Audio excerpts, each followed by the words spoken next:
Vamos falar de América e Atlético com os melhores momentos na tela para a gente conversar sobre o que foi o jogo de ontem. Estivemos juntos na Arena Independência. Panzi, suas impressões sobre essa partida que, mais uma vez, terminou empatada, dessa vez sem gols. Os dois outros jogos terminaram 1-1, né? O da primeira fase e o primeiro da semifinal. Como é que você encarou esse jogo de ontem e a classificação atleticana? Essa furada do Preciado e doeu até meu joelho aqui do Panzi. Se ele tava com problema no tobicho. Essa furada aí deve ter agravado um pouquinho. Mas vamos lá, eu achei um jogo típico de mata-mata, cara, de equilíbrio. O Atlético teve suas oportunidades, teve até mais oportunidades que o América, chances claras, e foram poucas, né, no jogo inteiro. O América também teve as suas. O América com uma proposta de contra-ataque, o Galo com uma proposta de controlar a partida. Os dois sistemas defensivos funcionaram melhor do que os sistemas ofensivos. Grande partida do Juan, zagueiro do Atlético, do Barcelos, zagueiro do América. Ótimo jogo do Felipe Amaral e do Maicon, os dois volantes, um de cada time. Os goleiros, quando acionados, participando muito bem. Eu estou fazendo elogios apenas a sistemas defensivos, né? E eu acho que do meio para frente o maior destaque do jogo foi o Vitor Hugo, meia do Atlético, melhor jogador do Atlético de linha da temporada até aqui. A contratação que mais deu certo do Atlético até aqui. O Vitor Gabriel do América, que fez uma jogadaça no finalzinho que a gente acabou de ver. Gabriel Barros, perdão. Vitor Gabriel, você deve ter ouvido o nome, que foi o cara do Inter que fez gol contra esse fim de semana. Eu confundi com o Vitor Hugo, eu misturei. O Gabriel Barros fez uma jogadaça e jogou a bola lá na Serra da Piedade, como brincou. O Caixa teve a grande chance do América no jogo. Então, cara, um jogo típico de mata-mata, nervoso, com a equipe se arriscando menos. Deixaram para correr risco dos 15 minutos do segundo tempo para o final. Aí ficou um jogo de trocação, o América contra-atacando, aproveitando espaço nas costas da linha muito alta do Atlético, o Galo com muita gente no campo de ataque, pressionando, bola aérea, chute de fora da área, chutes de dentro da área. Foram 13 ou 16 finalizações, anotei ontem, agora me fugiu, do Atlético dentro da área, foram 4 do América. Enfim, foi um jogo típico de mata-mata. E eu não cobro muito show, grande jogo espetacular quando é mata-mata, não. É sempre equipes que se arriscam um pouco, até porque não havia vantagem para nenhum dos dois lados. Então, para mim, dentro do esperado, e aí decidido na emoção dos pênaltis, né? Como disse o Marques, pênalti é coração quente, cabeça fria. E aí o Atlético teve a cabeça mais fria, bateu bem as penalidades, à exceção do Júnior Alonso. O América parou num cara que é o diferente, né? Nas duas últimas temporadas, ou pelo menos na última e no início dessa, para mim o Everson é o jogador mais importante do Atlético. Falei ontem, não custa nada repetir hoje. Um injustiçado. Nós tivemos um goleiro injustiçado aqui em Minas Gerais por mais de uma década, que foi o Fábio, goleiro do Cruzeiro. O Fábio, ele ainda é para muitos, mas ele foi durante uma década o melhor goleiro do futebol brasileiro. E assim, de longe, com uma boa distância em relação ao segundo colocado. E ele nunca era convocado. Não era convocado para a seleção brasileira. Com atuações monumentais, qualquer que seja o campeonato. E agora o Everson, já com uma regularidade, um jogador decisivo, protagonista, já há alguns anos, campeão, protagonista em títulos, em decisões por pênaltis, em jogos amarrados e difíceis. Um cara que é bom debaixo das traves, é líder. É o melhor goleiro com os pés no futebol brasileiro, se bobear sul-americano, bate pênalti, é pegador de pênalti e não tem chance, cara. Então, para mim, o negócio tá com má vontade mesmo. É má vontade de olhar para Rio Grande do Sul, para Minas Gerais, para Curitiba. E eu não tô falando só de goleiro, não. Isso é uma má vontade histórica. Quando o assunto é seleção brasileira, o olhar ele é diferente para Rio e São Paulo. E não é complexo de vira-lata não, tá, Cirilo? Isso é realidade. É uma constatação. Eu estou dando 2 exemplos. De Fábio e de Everson agora. É de mais de uma década de goleiros aqui em Belo Horizonte, em Minas Gerais, que mereceram e merecem mais convocações, jogarem na seleção brasileira e não são vistos.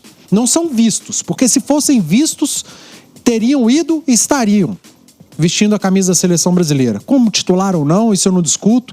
Lá na Europa tem grandes goleiros brasileiros. Aliás, o Brasil tem uma safra espetacular de goleiros. E dessa safra, 2, um que esteve aqui, outro que está aqui, e que não são olhados, não são vistos por olhos que não são daqui de Belo Horizonte. Isso é uma sacanagem que fazem e o Everson, de novo, ontem brilhou. É um monstro, Everson. Eu não tenho dúvida, Simões, destaquei ontem, inclusive, também na jornada, de que o Everson é um goleiro incomparável na história do Atlético. Goste ou não, mais de outro, né? Que debaixo das traves você pode gostar, achar que era melhor e tal, mas nenhum faz o que o Everson faz, né? Participar da construção do jogo, dar assistência, pegar pênalti, bater pênalti, é um goleiro de absoluto destaque. Além de ser bom no primordial, que é defender, né? Debaixo da trave.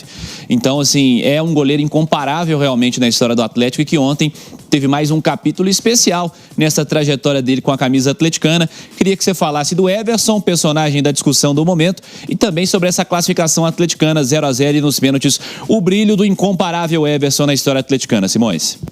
O Cirilo, o Everson é, sem dúvida nenhuma, assim, a gente falar de maior goleiro é muito complicado a gente comparar épocas, né? Então a gente pegar lá anos 20, 30, 40, 50, comparar com agora é muito difícil. Mas num passado recente, eu acho que a gente pode fazer um recorte, por exemplo, desse século, né?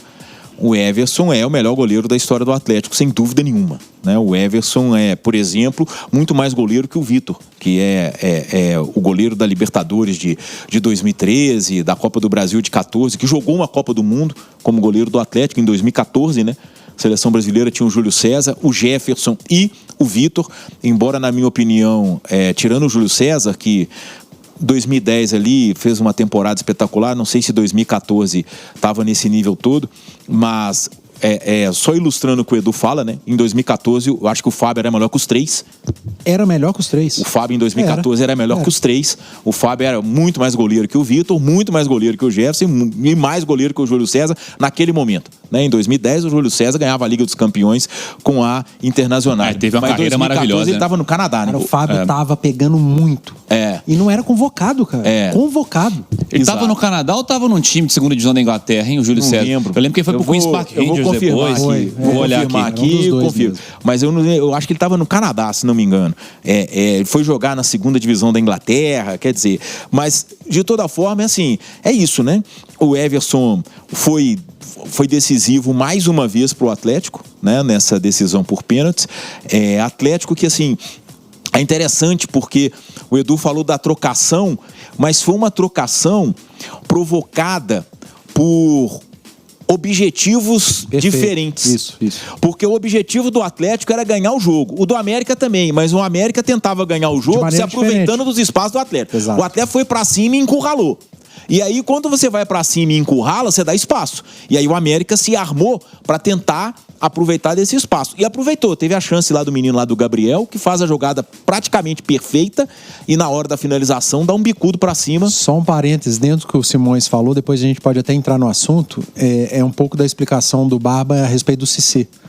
Falou que ele causa desordem pro adversário, porque a movimentação dele é muito grande, mas pro Atlético também, porque às vezes corre errado e deixa o time mais exposto.